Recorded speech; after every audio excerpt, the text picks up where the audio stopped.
तो दोस्तों, शादी को लेके कन्यादान की बात आती है कि कन्यादान लड़की के पिता को किस समय करना है। और एक बात का और ध्यान रखना होता है कि जो कन्यादान ले रहा है वो किस समय कन्यादान ले, क्योंकि दान जो कि केतु से संबंध रखता है, किसी भी तरह का दान होगा वो केतु से संबंध रखेगा। कई बार आपने देखा होगा कि बहुत ही मेहनतों के बाद, बहुत ही दिक्कतें परेशानियां झेलने के बाद पिता ने पैसा इकट्ठा करके लड़की की शादी की, और शादी करने के बाद लड़की दुखिया होना शुरू हो गई, या फिर शादी के बाद जो परिवार में दुख दरिद्रता फैलनी शुरू हो गई, उसके पीछे कारण कहीं ना कहीं चंद्रमा खाना नंबर 11 यानी कि 11th हाउस के बारे में कहा गया है। अगर किसी की भी कुंडली में चंद्रमा 11वें भाव में है, तब ऐसे केस में ये मना किया जाता है कि लड़की का पिता कभी भी सुबह सुबह का जो दान होता है, क्योंकि शादी वगैरह हिंदू धर्म रीति रिवाजों के अनुसार सुबह सुबह की जाती है, और सुबह सुबह किया गया लड़की के पिता द्वारा कन्यादान लड़की के लिए दुख और दरिद्रता के अलावा कुछ नहीं लेकर आता। तरह तरह की परेशानियां आनी शुरू हो जाती हैं। लाल किताब के उसूल के अनुसार ये कहा गया है कि चंद्रमा अगर 11वें भाव में है तो लड़की का पिता यानी कि चंद्रमा लड़की के पिता के अगर मान लीजिए 11वें भाव में है, यानी कि पिता जो है लड़की का अगर उसके चंद्रमा 11वें भाव में है, तब ऐसे केस में लड़की का पिता अपनी बिटिया का कन्यादान सुबह सुबह बिल्कुल भी भूल कर ना करे। शादी का समय ऊपर नीचे कर लीजिए, क्योंकि तड़के का दान यानी कि जिसे तड़का बोला जाता है, सुबह सुबह तड़के तड़के उस समय जो कि तारों की छाँव में जो कन्यादान किया जाता है, वो कन्यादान करना लड़की के लिए दुख और परेशानियों के अलावा कुछ नहीं लेकर आएगा। अब दूसरी तरफ भी ये रूल अप्लाई हो जाता है। मान लीजिए जो कन्यादान ले रहा है यानी कि लड़के का पिता अगर उसकी कुंडली में चंद्रमा खाना नंबर 11 यानी कि 11th भाव 11th हाउस का है, तब ऐसे केस में उसके लिए वर्जित है कि वो सुबह सुबह का दान ना ले। तब ऐसे केस में क्या ऑप्शन बनता है? ऑप्शन यही बनता है कि शादी का समय आप दिन के समय करें।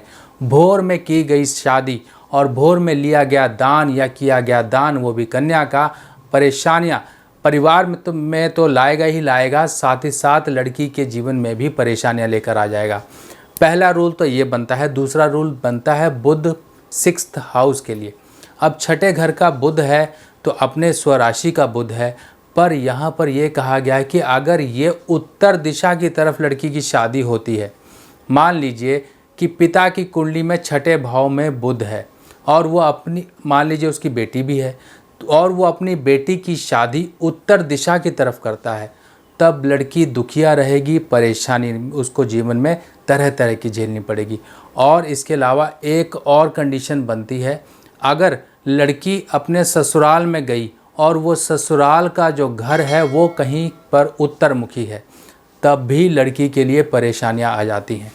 अब आपने ये चीज़ें देखिए, ये हम अवॉइड कर सकते हैं, क्योंकि बाद में जो फल मिलेंगे उनको अवॉइड करना मुश्किल हो जाता है। पर जो चीज़ें हमारे हद में हैं और हम उन पे कुछ कर सकते हैं, कुछ उनके बारे में सोच सकते हैं, उनको अगर हम पहले से ही कंट्रोल कर लें तो आगे की मुश्किलों से हम बच सकते हैं।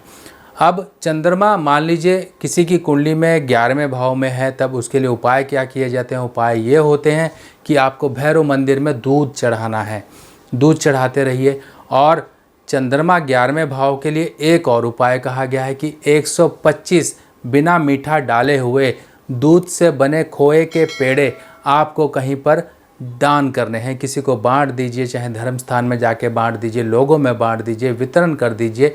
इससे चंद्रमा 11वें भाव के बुरे फल नहीं मिलते हैं। और अच्छे फल पाने के लिए सुनहरे रंग का मोती चाहे तो आप चांदी में या सोने में बनवाकर पहनिए। अब बुध जो छठे भाव का है, छठे भाव का अच्छा बुध है, पर यह अच्छा होने के बावजूद भी आपके जीवन में कुछ अच्छा नहीं रहने देता। कई बार परेशानियां बहुत बढ़ा देता है, और इसके अच्छे प्रभाव यानी कि अच्छा है तो अच्छे प्रभाव देता रहे, कहीं से भी केतु संबंधित बुरे प्रभाव ना आए, क्योंकि छठे भाव में केतु का नीच माना जाता है। जब बुध यहाँ पर आ गया तो केतु भी कहीं से अगर संबंध बनाए तो बुध बुरे प्रभाव देना शुरू कर देता है। तो बुरे प्रभाव ना रहे, इसके लिए चंद्रमा की मदद ली जाती है, यानी कि लेफ्ट हैंड जो आपका है, इसकी रिंग फिंगर में या लिटिल फिंगर में आपको एक चांदी का बिना जोड़ का, बिना कट लगा हुआ ढलाई का छल्ला पहन के रखना है। ये पहनने से बुध के अच्छे असर मिलना शुरू हो जाते हैं। बुध आपके जीवन में एक नेक राह पर चलता है और आपको भी नेक राह पर डालकर आपके जीवन में तरक्कियां और खुशहालियां लाने की कोशिशें ये बनाए रखता है। तो दोस्तों, ये सावधानी और ये कुछ उपाय अगर हम करते रहें तो जीवन में बड़ी परेशानियों से हम बच सकते हैं। तो दोस्तों, आपको ये जानकारी कैसी लगी ज़रूर मुझे कमेंट सेक्शन में बताइएगा। बाकी नेक्स्ट जानकारी के साथ नई वीडियो में फिर मिलेंगे। तब तक के लिए अपने सुभाष भाई को आज्ञा दीजिए। नमस्कार।